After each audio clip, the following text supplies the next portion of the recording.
but can I hear you? That's the question. I don't know. Can you hear me? Sure I can. Okay. A little too damn loud, too. I'm going to record the Zoom meeting this week because last week, like a dumbass, I forgot to record the Zoom meeting, and I had to go download our audio from YouTube to put it up on iTunes. I was like, yes, perfect. Genius. Yes. Brilliant. My lighting is so weird. I don't like this blue screen. It's doing some really weird things with my lighting. What blue screen? I have the chat up, and the background's like a blue screen. Oh. And it's doing weird things with my lighting. Yeah. Not a huge fan, but that's okay. We'll run with it. I forgot. Where's the link to the chat thing? Hang on, I'll find it. It's in there somewhere. I guess I should probably pin it too, huh? I don't want to find it. Gee, you think? Let's see. Search. Please pin it. No results, my ass. I know it's in there.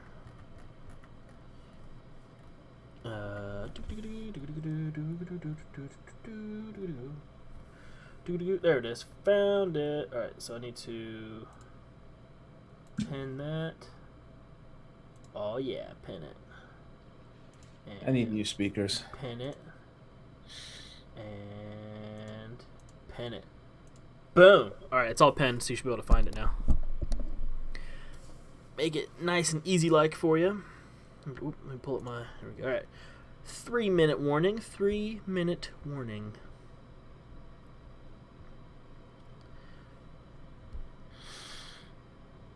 Bang, bang, bang, bang, bang, bang. 09 Maverick. I don't know who that is, but...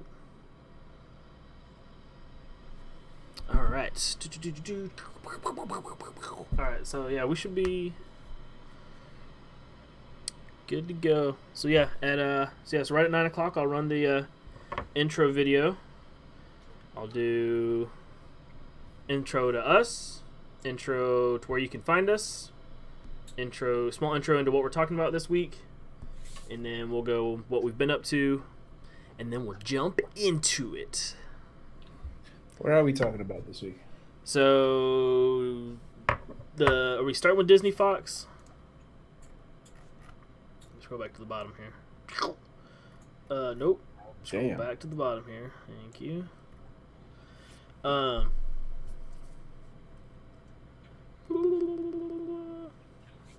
You typed it, and I liked what you typed. I just gotta find it again. Here we go. Yeah. Oh, you want to start with Gunn, or do you want to start with Disney Fox? What's the biggest news of the day? And how do we segue? That's the real question. Disney Fox is probably the most recent. Okay. Seeing how it is official as of. Yeah, because I was thinking we could talk about Disney Fox and then segue into basically the change and how that's going to change everything. Yeah. I hate this lighting. I don't know what to do about it. Oh, you're talking about hating your lighting? Ooh, check mine out. Let's try that. See if that's any better. So that's slightly better, not much. Yeah. All right. So Disney Fox, Gunn. And we can talk that Google Stadia because I watched the little 5-minute thing on it, and it actually sounds dope as hell. So it does sound interesting. Whether they can pull it off is the question. Well, yeah. So I've got a little bit of insight into that, so we'll definitely talk that. So okay, that's muted. All right. So yeah, we'll all right, so 30 seconds. We're going to run the intro, and we're going to start. Got it. Whose brilliant idea was it to make this live again? In theory, it should start paying off soon. Alrighty. So yeah, so when I do the intro, just keep it nice and chill, and then we'll get into it. Alright, so we got 5, 4, 3. We know each other. He's a friend from work. Hell yes, I get to ride the dragon. The hell's wrong with you people? I know Kung Fu. Tank, you want to switch? No, I'm good. I got it. Stay down. I could do this all day. if you had to transform into one mythical creature and then get married to a different mythical creature. Yippee-ki-yay, motherfucker. Maximum effort. How about a magic trick? HR. Not an animal. HR. Is HR. Somebody call HR down here. That man is playing Galaga. Welcome to this week's edition of The Nerds from Work, sans Jason and Brandon, because we have no freaking clue. To take one out of Jason's book, they're probably both dying from explosive diarrhea. They could have both been kidnapped. They could have both won the lottery and be down in the Bahamas. No idea where they're at. So this week, you're stuck with me, Tank, and we're stuck with Naru. What's that? So yeah, so make sure you guys follow us on all of our social medias. Most of it's The Nerds from Work or at Nerds from Work. Patreon.com/TheNerdsFromWork, TheNerdsFromWork.com, Twitch.tv/TheNerdsFromWork. You guys can find us all there. This week we got a lot going on. Even though it's just me and Naru, we're gonna hold it down. We're gonna be talking Disney, Fox, because that's real big. James Gunn coming back, because that's very interesting. And then depending on the time, maybe we got some wild card stuff to throw out there. So we'll see how it goes. So for this week, Naru, man, what have you been up to? And I'm going to open my beer. Okay, first off, I've been out of the country. Yeah. Hey, we got a world traveler. Yeah. Well, I wouldn't call it that.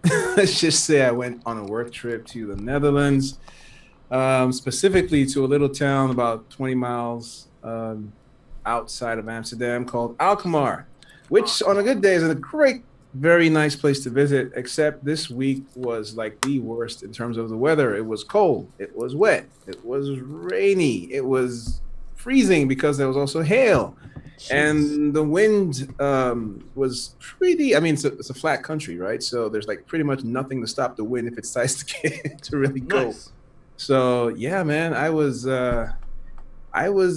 pretty, at the end of the day, let's just say I was yearning for Atlanta like you would not believe.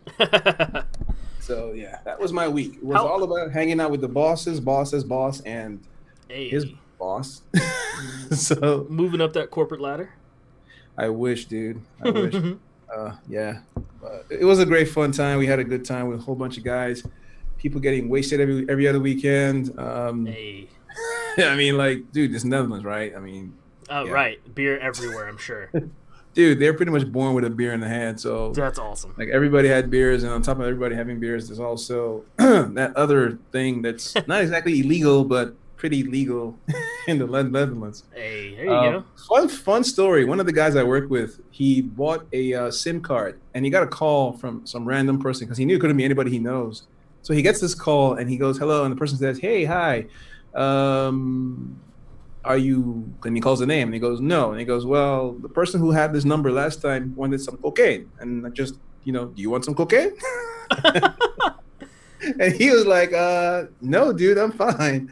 At least he told me he said, "No, dude, I'm fine." I don't know. You're right, yeah. So short story, when I got married, I was still in the military, and so we went to Jamaica for our honeymoon. So we're laying on the beach, and there's this dude just walking up and down the beach, like just selling marijuana. Like doesn't because it's freaking Jamaica. So they're like, "Yeah, here you go. You want some? You want some?" And I'm like, "No, not while I'm in the military, but thanks, bud." Oh man, it's incredible what some people just get away with. But I gotta give it to that guy though. Think about it. It's a brilliant marketing move. Like if you had a bunch of guys who bought disposable numbers, just call it again and take your shot. Who knows? If you're gonna cold call a number and offer your illegal wares, you might as well do it to people who pretty much have a good chance of saying yes. Right. So that was my week. What were you up to? Man, I've been trying to build this media server still. I can't remember I think I talked about it briefly last week. I still haven't figured out what I'm gonna do because my motherboard doesn't have network drivers for Windows Server 2016, which sucks. So I either have to buy a new motherboard or buy a different operating system, and I haven't figured out what I'm going to do yet. Well, you have my sympathies. Yeah, so so I got to do that, and then we played D&D on Sunday, and so that's had everybody over for that. It's getting very interesting. Been having some fun little DM moments, sowing seeds of discord and chaos. You took everybody through it. You took them all through the grinder, right? Dude, so my players, they were trying to sneak into this house where they knew there were a couple bad guys, right? So what Right. do? They got a horse out of the stable, tied a rope around its balls like a bucking bronco, turned it invisible, and then opened the doors and like smacked the horse on the ass, trying to get it to go in to like cause chaos and hopefully do some damage. What they didn't realize, what the door they were standing at, was the kitchen where there was no one standing, and they alerted the entire house to the fact that, hey, we're coming in through this door. And my bard got waylaid by 2 big ass thugs and almost got like one shot standing in the middle of this room because he's the only one inside the room when they came in. Man. Yeah, it was great. I love D&D. Like, you play D&D because anything is possible. You have no idea what's going to happen, and I love playing with different players because in a million billion years it would never cross my mind to tie a rope around a horse's balls and smack his ass into the room to try and cause damage. In a non-sexual way, of course. Let's just be clear about that. Yeah. Because that whole description right there, man. Right? Hey, anything's possible in D&D. Right. I want to make it clear to the audience that was purely meant in a very, very platonic manner. Or was it? So that's dude. D&D and just work. My wife's going out of town, so I'm gonna be. You can't call it babysitting when you're a parent, but I'll have my kids for a couple days, and so so just kind of chilling, hanging out. There actually are people that call it babysitting, and I want to punch them in the face every time. Right? It's like, not. Are you shitting me right now? They're your kids, dude. Called being a parent. Exactly. Like, just because one parent isn't there doesn't suddenly mean, oh, I got to babysit. Like, seriously? No, you got to be a parent. They're your kids, bud. I mean, You look, did this. don't expect much. Like, they'll be fed, they'll be clothed, they'll be alive when you get back. But the house may look like a tornado's come through it. Not promising anything on laundry or the kitchen. But hey, the kids will be alive. That much I can guarantee. So at the end of the day, that's all you really want, right? Right? Like, I mean, come on. How much more? They're healthy, nothing bad happened, and the house is not on fire. How much more can you ask for, really? Really? Speaking of houses coming together, Disney. Nice. We've been, and so like, when the news came out last December that Disney was purchasing a portion of Fox. I don't actually know how much that they're buying. I don't think it's like the entirety of it, right? But that purchase, merger, whatever you want to call it, goes official Wednesday morning at 12:02 a.m., which is in a couple hours. So, I'm just curious, like, why did they specify 12:02 a.m.? Like, Shannon asked me the same question. I was like, because lawyers are dumb. I don't know. Like, oh man, I don't know, man. But are you so like? It's so been a are long you time coming though? Right, they've been working on it, like I said, since December. So are you excited for it or no? I'm thrilled. December 2017. When I first heard, I'm like, yeah. 2017. If anyone told me I have to wait a whole year, then I'll probably be like, yeah. Right. Yeah. I'm thrilled, man. Like, because from what I know about it, Disney's basically going to absorb the movie making arms and the TV arms of Fox. So that means all our favorite X characters are coming back. Fantastic Four is coming home. Thank God. Right. Also, they're going to get some new stuff. Avatar is going to be in the hands of Disney. Like Blue People Avatar? Like James Cameron's? Okay. Blue People Avatar. Yeah, the entire James Cameron franchise. So also, there's going to be a few weird old favorites. You know, the X-Files is coming to Disney. Nice. So all that really means, though, is you're going to have access to, when Disney starts its very well anticipated, highly anticipated Disney Plus streaming service, which I'm already pretty much budgeting how much I'm going to, because I know that's going to have to be a thing. I already know I'm going to sign up for that. So when Disney gets that up and running, you're going to have access to a whole lot of things that you may not have, seen in years. The timing's pretty perfect with their streaming service, and now they can tack on all these extra Fox stuff onto it right before their streaming service goes live. The timing of that's not bad.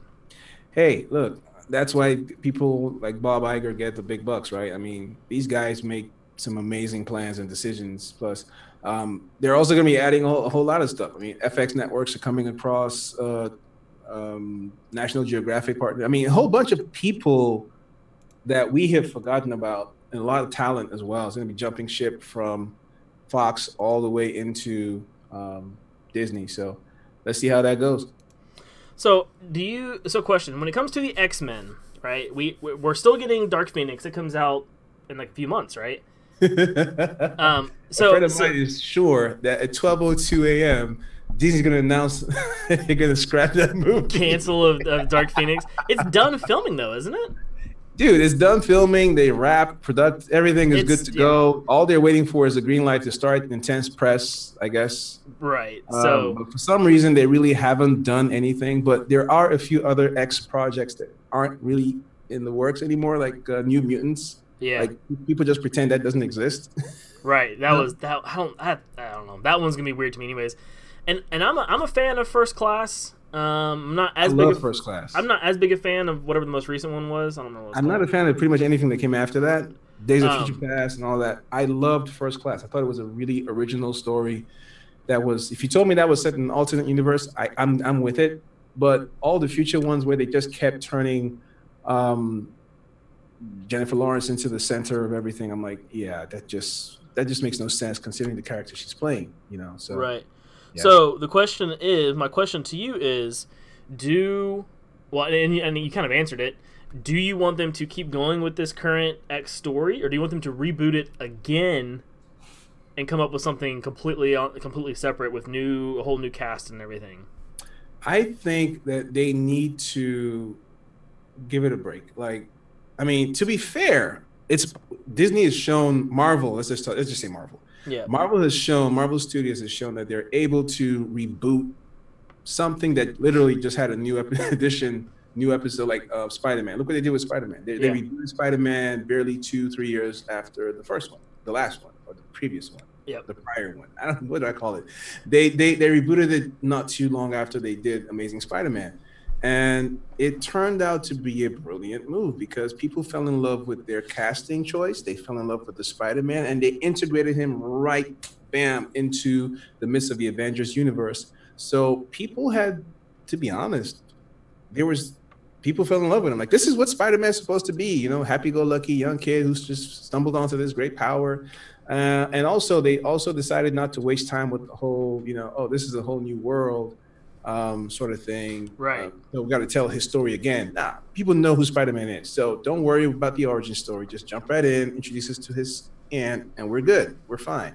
And it worked. Spider-Man Homecoming, great success. Spider-Man Far From Home, it's going to be a success. Yeah, it's Spider-Man Home and Away or Home Alone or whatever else they plan to do. That's also going to be a success. So I think what they need to do, though, is take a break with the Fox stuff, especially the X stuff.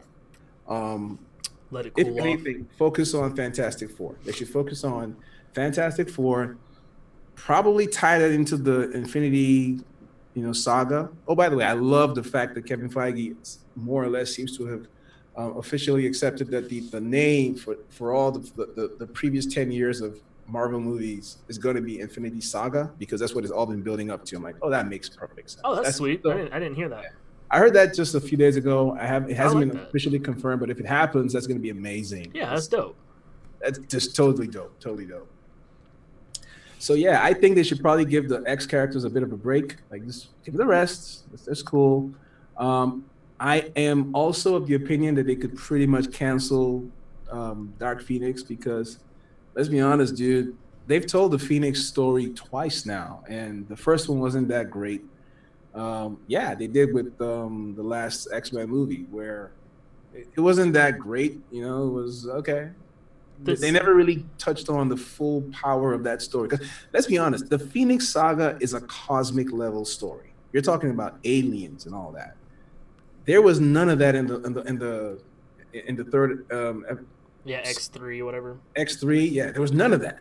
There's nothing that talked about where this cosmic entity comes from, the possible universe-threatening impact of it, you know?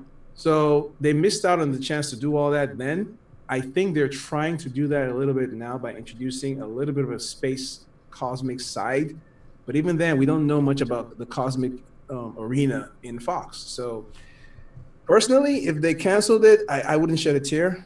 Right. I'm still gonna go see it if it's in theaters anyway. But if they canceled it, I'm good. Like, I really am good. Yeah, I think you're onto something. Let X-Men cool off. We've gotten this is our second iteration that is really not done well, and assuming Dark Phoenix still comes out this year, then give it 2, 3, 4, 5 years maybe, and then bring them into the MCU proper, if you will, and start bringing them into with whatever Marvel characters were left with after Endgame. Quick question: working them in. Do you really feel that the second iteration of the X series hasn't done well, and in what way? I mean, it's not like I said. I liked First Class. I thought First Class was really cool, and I was like, "Cool, this is a really good direction to go with this." Mm-hmm. And then I don't know. Then it felt like they kind of were like, maybe they were trying too hard to be like, "Oh, we're gonna make this an X-Men like comic come to life," and I don't know. I just don't. It didn't really click with me for whatever reason. So as a fan, it didn't work, but they did make money. Well, sure. So did I mean, I don't know. There's a lot. I mean, making it. I wouldn't say it definitely wasn't a financial debacle by any means, but to be fair, in this day and age, it has to be a really shitty comic book movie to not at least make money. True. I mean, like, let's be honest. Like, I mean, the first Thor movie made money, and it was not a good movie. Or even Thor: The Dark World made money, and it wasn't not a good movie. So, I see what you're saying. Yeah. So I don't know. But I definitely agree with letting it cool off. I would be very interested to see what they do with Fantastic Four, because for me, Fan Four Stick, the first 2/3 of that movie was shaping to be really cool. They're gonna do something cool, a little bit different, not like too crazy. You know, still give us the origin stories that we know and love. And then the last third of that movie, they took a giant shit on the audience and handicapped. They rewrote Doctor Doom, who's arguably one of the most interesting, strongest villains in the Marvel universe. Yeah. Did something really stupid with him and totally wrecked that whole movie because of the last third of that movie. So I'll be very interested to see what they can do. Do they go back to Silver Surfer? Do they do a whole new, complete reboot? Do they just dump the Fantastic Four characters into the MCU in a big team-up movie later, and then go back and do an origin, kind of like Black Panther and Spider-Man? What do they do with Fantastic Four? How do they do that? Honestly, whatever they do, they just got to do Doctor Doom right, because Doctor Doom is literally, to be honest, if he was on Earth, well, excuse you. Sorry, thank you. If he was on Earth at a time when people like Thanos were trying to mess around, yeah, he'd be a major threat. Like, he's the kind of guy that Thanos would be like, okay, forget Stark, take out that guy. Right. you can. Doom would be like, no one's gonna take over Earth except me. You can almost make stop Thanos on principle. You can make Doom the next like Loki, Chidori invasion. Like, that could be the next big villain. Maybe not galactic villain like Thanos, but like him or Ultron. That could be the next big villain for whoever this new Avengers crew is going to be. Oh, Doom has the potential to be a galactic villain. Like, right. There's one time when Doom is pretty much like, okay, I want to destroy the universe, and like, no, don't do it. Okay, fine. I'm not going to destroy the Earth. Rather than destroy the Earth, I'm going to destroy the universe. But I'm leaving the Earth. I'm like, say what now? And he just basically takes out the universe. He takes out everything else. But I'll keep my word, but I'll take out everything else. Yeah. So, dude. Yeah. So, like, if you're gonna do Doom, you've got to get him right. Exactly. So, I'm excited for it. Everybody's excited to see what Kevin Feige can do with the X-Men, Fantastic Four. I hope they announce something tonight. I tell you, because the fans are so amped. Like, there's probably going to be parties all over the place. 12:02 a.m. tonight. Yeah, But at the end of the day, I mean, the right people making the right decisions on any project, like Feige, you can expect that they already have a plan. Like, I'm pretty certain Feige has a plan for how they're going to integrate all these new toys he's going to get. And that's the thing, right? So, like, we know even when they were trying to get Spider-Man, before they, like, 100% official had Spider-Man to help Sony with or whatever, they had contingencies kind of laid out in their, like, 5,000-foot view of their timeline. It is not hard to imagine that Feige and team already have, even starting December of 2017, have started being like, okay, if this goes through, we can do this movie and do this movie and work it in here. And they've already got all this stuff planned. That way, it's like kind of like to your point. As soon as this goes through, they can immediately start pre-production on some of these new characters that they didn't previously have access to. Which that is exciting, because then we could have a Fantastic Four or X-Men or Deadpool or whatever movie in the next year or two. You know what? Here's a funny thought.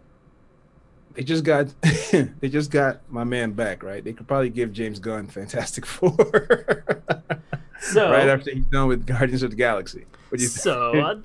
I will take that segue and talk about James Gunn and the fact that Disney kind of took the foot out of their mouth and decided to rehire James Gunn to come direct Guardians of the Galaxy Volume 3. So as a quick recap, some random person went and dug up years old tweets by James Gunn, who was making light of pedophilia, which he has, even back then, even years ago, made public apologies to that. Somebody dug it back up again, and then not only did he not really get a say, he was immediately fired from Disney. The entire cast and crew almost rioted and basically almost did a coup, and basically were like, all right, well, if he's out, then we're out. And they did this big letter. Everyone came backing him. Fast forward months, whatever, a year later, not quite a year later, Disney came back and said, you know what? Maybe we did make a mistake. And so now James Gunn is back on Guardians of the Galaxy. I keep wanting to say Suicide Squad because he's doing Suicide Squad 2 as well. He's doing Guardians of the Galaxy again for Disney. So how do you feel? How does that make you feel, knowing that Disney kind of had to like eat their own words and bring him back? Okay, I have a lot of questions about that decision. The first of those is the news that apparently Disney was never really interviewed anybody, and I mean anybody, for the role to take over as James Gunn's successor. So it's just a political move, if that's the case. First of all, my first thought is that's BS, because I know there was a lot of talk about possibly having, different people. And I realized, thinking about it later on, I'm like, wait, hold on. All the names I read online were always speculation by different people who, let's be honest, they don't work for Marvel, so they really don't know. People were spitballing, coming up with guesses. People were suggesting the former Ant-Man director who... Peyton Reed? Oh, no, the first one. Not Peyton Reed. Edgar something. Edgar Wright was suggested. A whole bunch of other guys were thrown in the mix. Somebody even asked Taika Waititi about it. He's like, no, that's James's baby. There's no way in hell. I'm not touching it. Straight up. So most notably, I think the one person who was most vocal about his support for James Gunn was Dave Bautista. Yeah.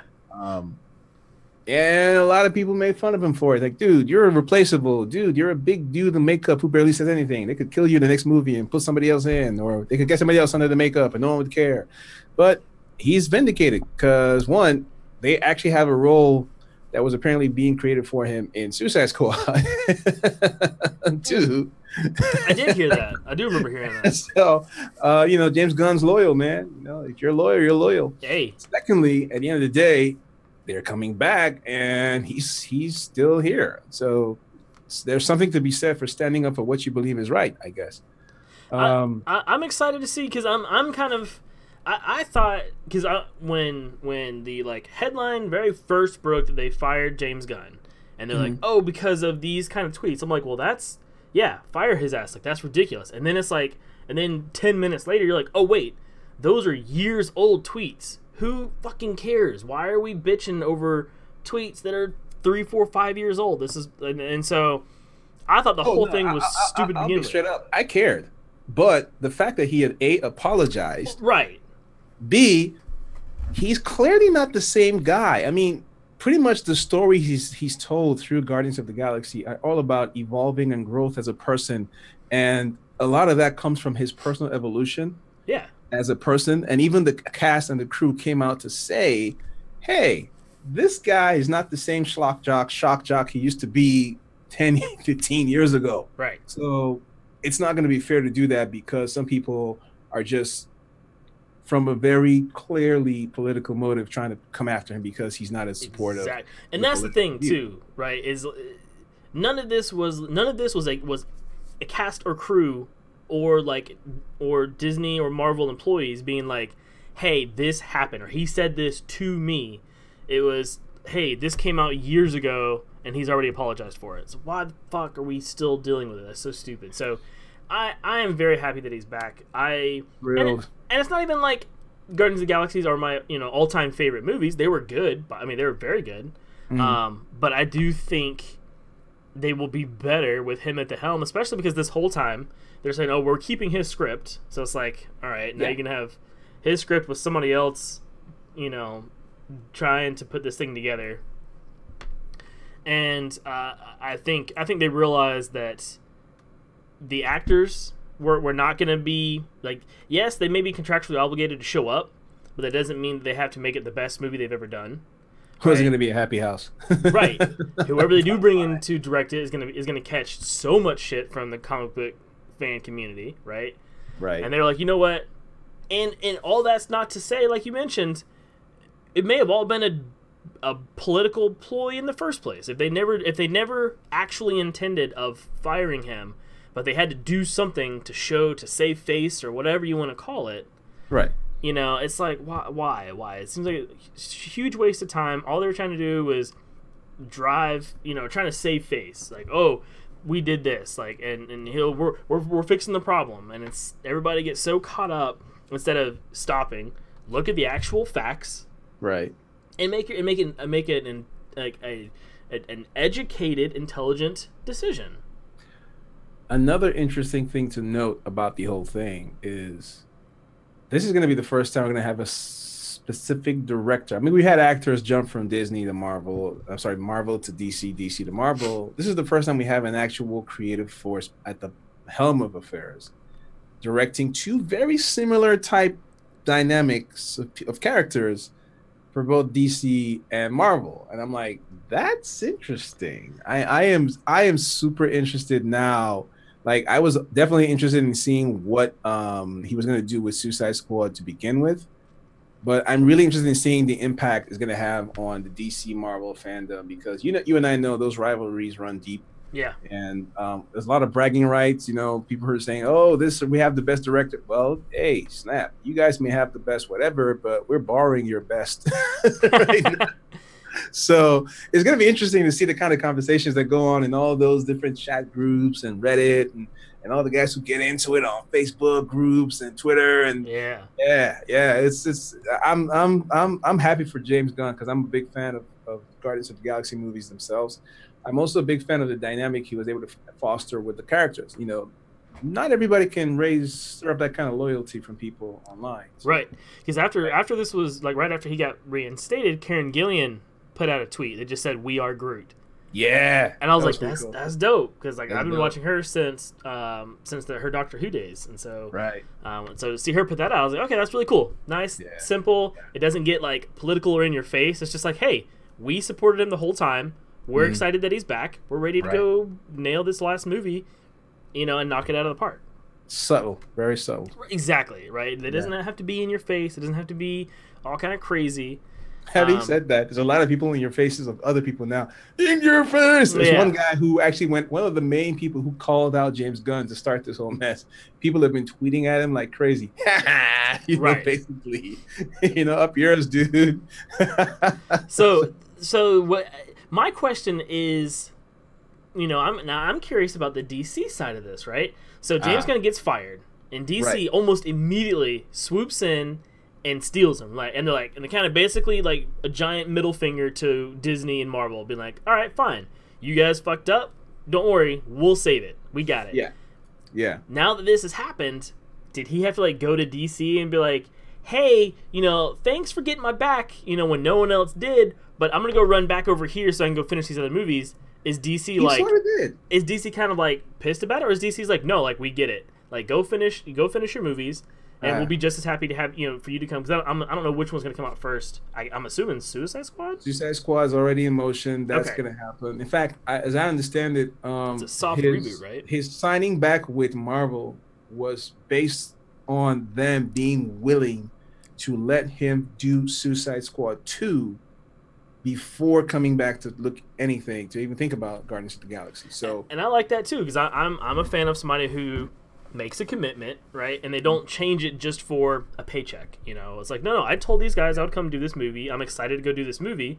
If you guys want me back because you guys fucked up, I'll be happy to come back and you know, I want to come back and finish my movies, but I already told these guys I'm going to do their movie first. Straight up. And I think Marvel were pretty smart as well to say, okay, yeah, let's do this. So it's an interesting collaboration between both sides of the house. Yeah. One other thing I think I talked about this one time. I think at this point we're getting to the point where both sides are realizing there's not so much need to be antagonistic of each other, because there's one time I think it was Kevin Feige made a statement about how, you know, the DC movies are really good and all that. And I'm like, that's because he's seen what they're planning to do with Aquaman and all this other stuff, and he's realized that, you know what, the gap is closing. The gap is closing. The DC movies are going to be a lot more popular going forward. I'm seeing Shazam this Saturday, dude. Oh so yeah, you got those early tickets. I can tell you right now, I'm excited for that as I've been for anything ever. Dude, I'm actually pretty pumped for that movie. Yeah, like big time. And it just goes to show the community, the larger fan community is probably, I hope this kind of serves to bring everybody more together, you know, to do more, just enjoy the stuff that we like. Right. Stuff we like, because this is a great time to be alive, man. Because I mean, millions of dollars are being spent to bring all these drawings and these fantasies to reality. I don't need to fight you over, you know, whether Captain Marvel is as strong as you think or not, whether Thor is really that good. We don't have to get into end all be all debates over, you know, is Superman and Batman and is the Justice League a good movie? Dude, let's just enjoy what we're seeing. And if we can get the best talent out there working, doing best stuff for both sides, I have no problem with it, man. Because like I'm very curious. You bring up a good point.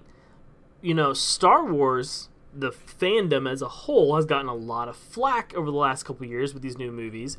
People, you know, like, you know, Kelly Tran having to come off social media and different things, because the fandom, you know, are basically bickering and bitching like little kids, instead of just sitting back and like, wait, we're getting new Star Wars movies. Like, who, like, fucking just sit back and enjoy it. Same thing. Like, yes, the early, you know, the first, you know, kind of first half of the DCEU or whatever before Aquaman and Wonder Woman wasn't the best.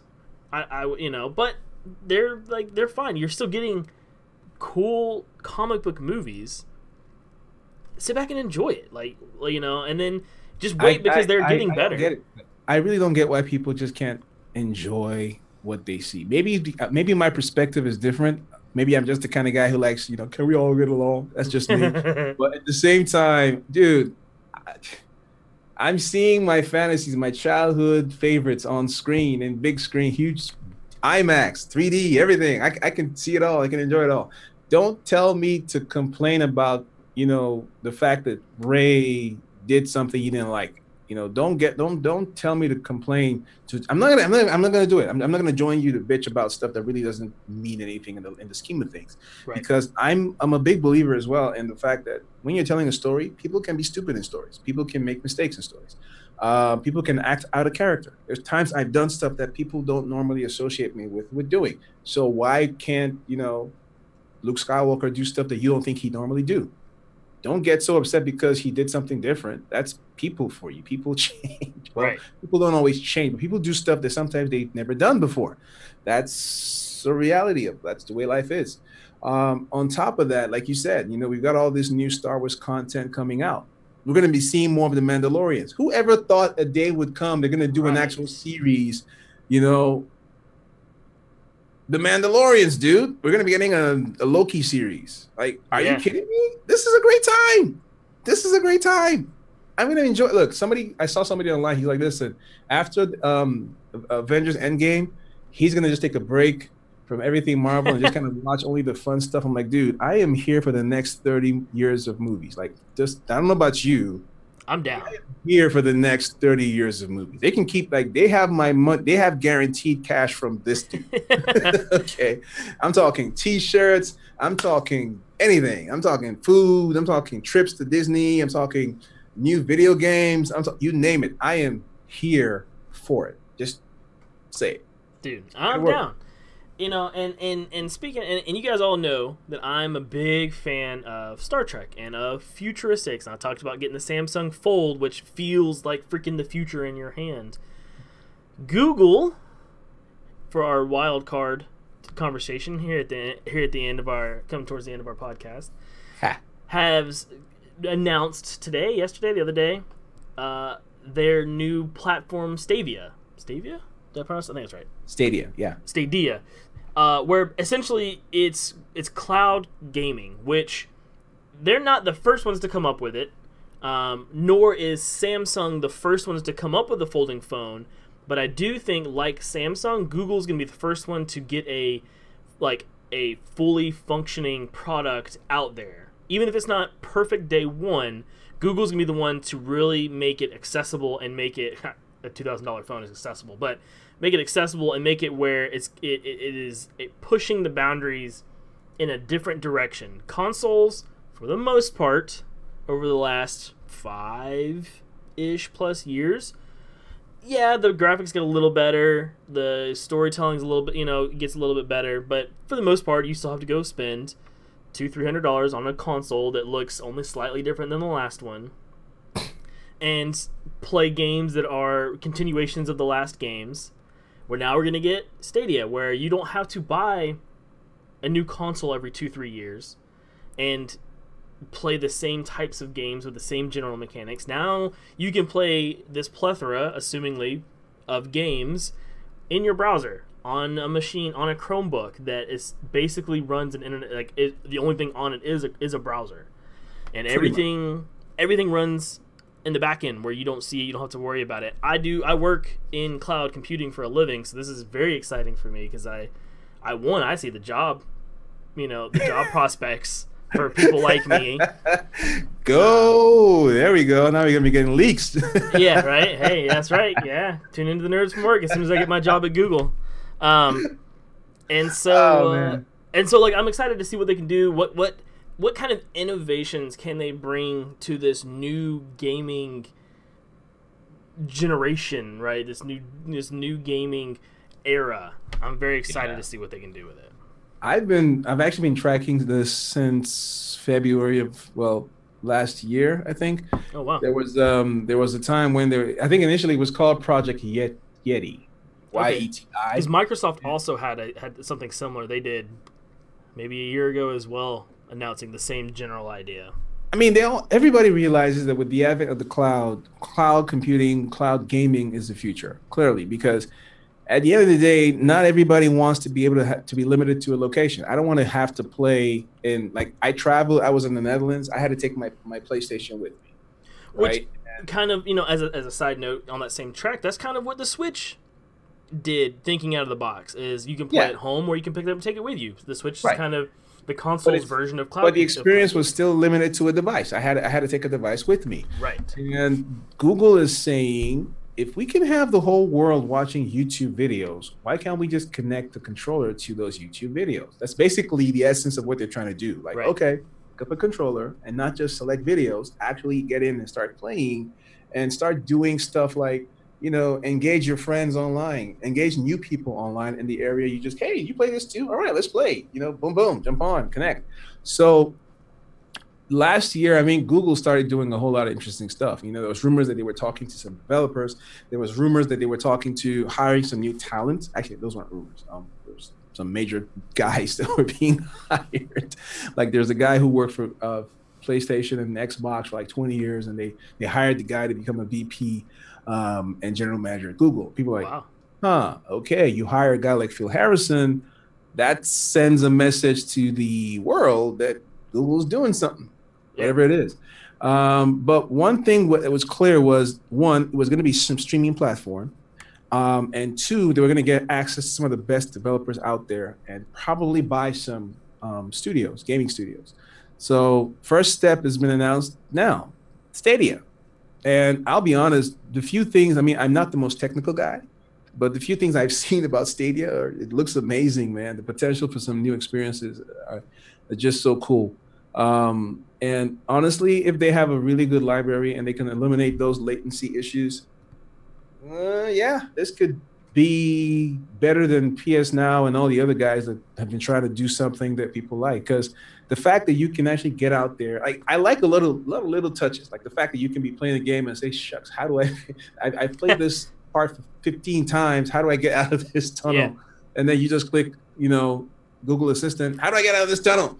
And it shows you how. I'm like, there you go. I don't have to stop and YouTube a video to show me, the fact that you can do split screens and you can involve other people. And it also, above everything else, it's multi-device. So I can do it on my phone. I can, if I have a minute during my lunch break, I can be having lunch. I'm gaming. I can come back and finish it. I can continue. I can, so yeah, man. Having said that, I'm curious because they haven't said anything about the price. So we have that is true, right? There has to be a cost associated with it. They've got to make money on it. It's Google. Of course they got to make money off of it. And you figure it's going to have to be a reoccurring cost. There was another word I was trying to come up with. There's also the possibility for new income streams. Because like right now you have YouTubers who are streaming their gaming. It's going to be easier for a person who's a gamer, right, to stream his content directly to followers online. And if they incorporate a monetary aspect to that, either through ads and stuff, there's so many ways that people could they could make a whole new economy right there. Well, they would be encroaching on Twitch. Really, it would make them, I believe, a stronger competitor to the streamers on Twitch.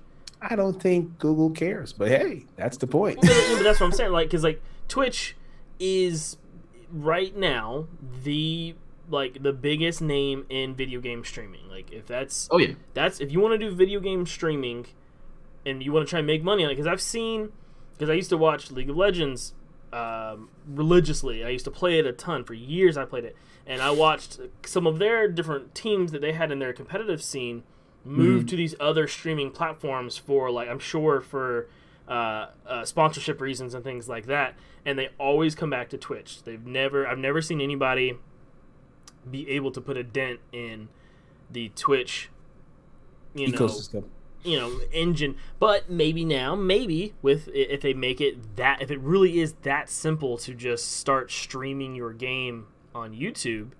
Because like most streamers, like even the stream that we're doing now, I have to have a third-party software to kind of put all my stuff together. So you have our logos and stuff, and the different audio, and have the intro video. All that takes a third-party software. If I can do it all straight from my browser, and I don't have to configure anything else to make it all happen, that's cake. That's easy. Like that makes that could in my mind potentially give a competitor to Twitch. For video, for streaming in general, for streamers, people making their living streaming content to the internet. From a technical standpoint, like I said, I don't know if I'd call myself a cloud engineer, but I do work with cloud technology on a day-to-day basis. It is very exciting to see how to kind of almost. I really wish I could like go work for them and really pull the curtain back and see how this actually is all put together. But knowing what I do know about cloud, it is very cool what they're doing with this. But it would take somebody like Google or Amazon or Microsoft who's going to have the infrastructure to hold up for something like this, because you're talking you have to have fiber from your data center to every major place across the country, which these smaller the smaller companies just aren't going to have. That's crazy expensive to do stuff like that. So if anybody's going to do processing power involved, it's crazy. Like it's nuts, and it's very cool to see this like Star Trek-esque technology. And dude, I grew up my entire life. Why are you connecting it to Star Trek? I mean, that's interesting. Star Trek-esque. Like, I'm thinking about what does that mean exactly? Just in the fact that Gene Roddenberry, the guy who created Star Trek, hired scientists at the time to say, I want technology that is feasible for the future we do not have now. Flip phones, touch screens, holograms, all these kinds of things came up with in when Star Trek, the classic Star Trek, was on TV. And they're pushing the boundary of what is possible with technology, and now we're getting you know, the HoloLens 2. We're getting foldable phones. You know, we've had flip phones. We have touchscreens. We have all these things, and now we have Google, who is pushing the envelope on what it is to do gaming and move it into the cloud and make it easier for people, for different people to get to it. I don't know. I love pushing the envelope on technology. Like, that is the thing that I live for. So I look at it more as a consumer though. Like there's a few things I like about it. Like the fact I can see a trailer and go, oh, I want to play that. Click. And in under 10 seconds, hey, I'm playing that exact game. I don't have to do like at the office, go through the store, pick it, order it. All right, send instructions to my PlayStation. Start downloading. And then it's downloading before I get home. By the time I get home, it's still downloading. Right. I don't want to have to do that. I want to be able to just say, I like this. Click, boom. And I'm playing it, and it's live. So I really think, kind of to that point, and I don't mean to cut you off. To that point, I really think this platform is going to live and die on its catalog of games. Yeah. What games? Oh, absolutely. What games can they get? That's why Xbox sucks. I'm a Switch guy, so I can't. Oh, sorry. Yeah, I thought I was hurting you. I'm sorry. No, I don't have a dog in the Xbox PlayStation race. I'm a Nintendo fanboy. My Zelda's sword and shield are over. Zelda's little. This is my wife did for her cosplay Zelda.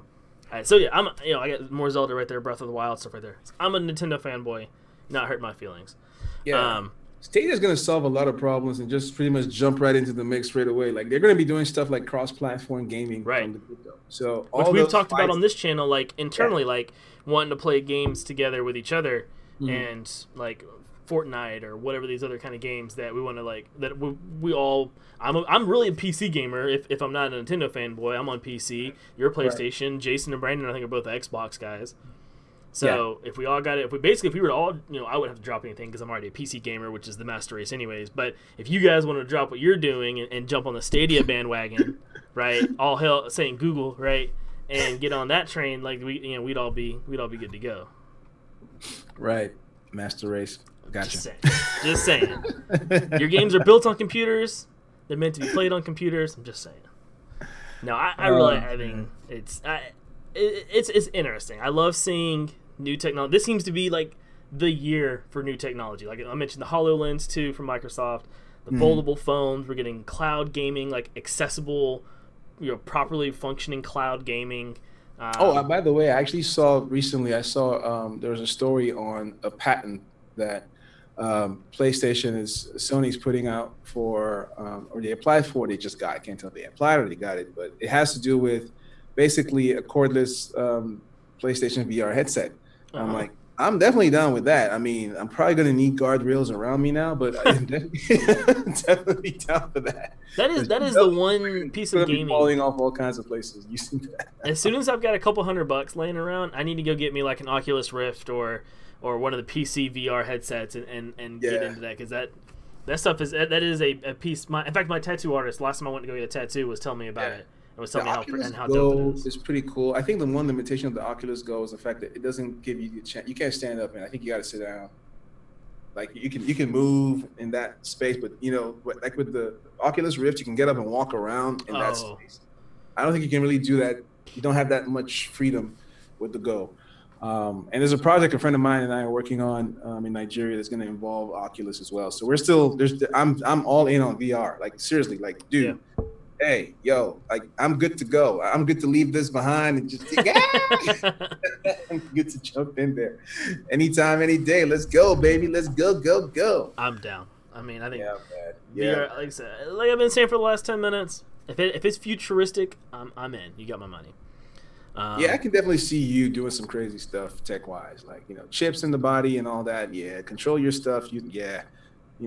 Snap your fingers, point your fingers. Have some implants in your nails. Dude, I was so mad when the HoloLens 2 was for like corporations. Yeah. And, like it's not for consumers, to be able to like grab a hologram, right? In the virtual world and be able to like manipulate it and interact with it. So we're like 2 steps short of Jarvis, of just having straight up Iron Man's garage, and that's just fucking cool. So I tell you, man, like I can't wait. Like there's things we're doing today that were like just fantasy 10 years ago. Right. 15 years ago, like, are you kidding me? That's not even going to be possible. But here we are. So I'm super excited for the future, and I can't wait to see what comes next. I mean, think about the ways, like, they're going to pretty much have to tell the entire Marvel Infinity Saga differently in about 20 years because there's going to be a whole new technology out in terms of how we can enjoy that movie. Well, look at Avatar, right? Like, that was one of the first movies to really take advantage of, like, the filming technologies of the time and made it this incredible experience of seeing this movie in theaters that you know was not like anything else that was out at the time. Like, imagine the future where the theater is basically you get in there, you put something on your head, and you're immersed in this world where your seat can spin you back and forth and around, and you can see the dinosaurs trampling and running over your head, and you're screaming. Oh my God, this is insane! I got to go to Disney last September, and the new Avatar ride at Disney down in Florida was the most incredible experience I've ever been on. It's like a 4D, like you're riding on like their Banshee things. Mm-hmm. But so you're like strapped into this, device that so the whole floor moves. Of course, you feel the wind, you feel the spray of the ocean, like you're smelling the grass and the dirt, and of course the whole thing's moving.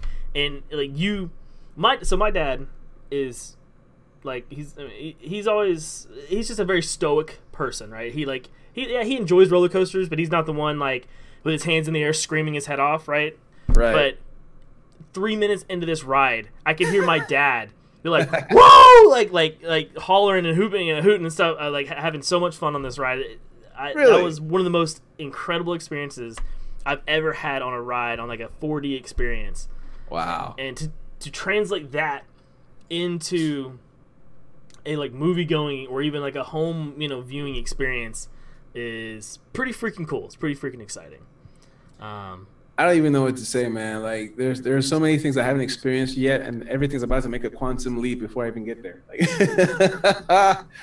bring it on. That's all I can say, man. Bring it on.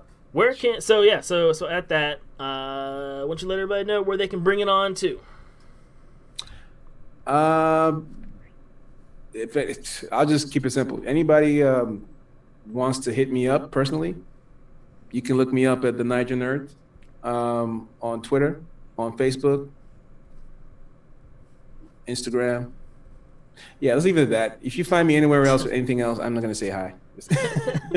Naru's a prune. It's okay.